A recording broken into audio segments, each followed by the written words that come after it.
from the mighty latte stones to the most intricate pieces of jewelry. The traditional practice of carving is one that requires much patience, skill, and a tasteful eye. A practice that was once vital to the lives of the ancient Chamorros. Used to create shelter, tools, and money for daily life, has now transformed into a rare art used by few.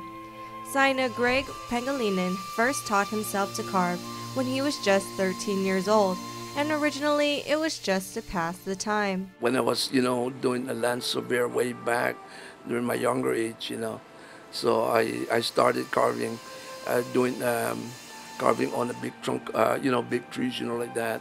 And he still continues his art this very day. Much of his work has been showcased at numerous events, including the Festival of the Pacific.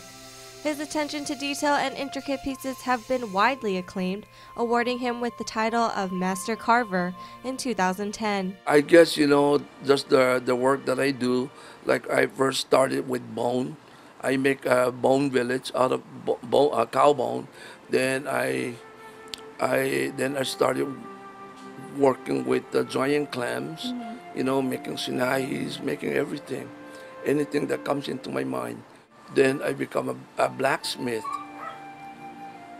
Again, then I even carve on metals.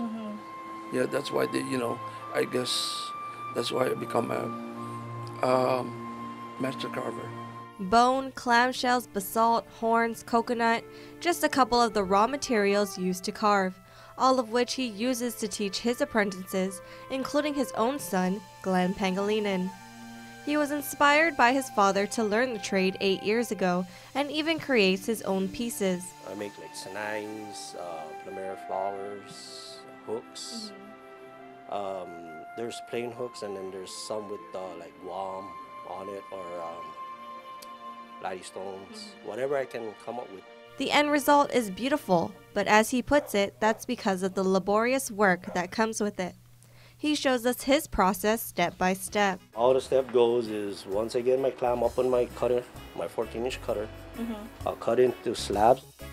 From there, I draw out the patterns, and then it goes to my bandsaw, which I actually cut it out.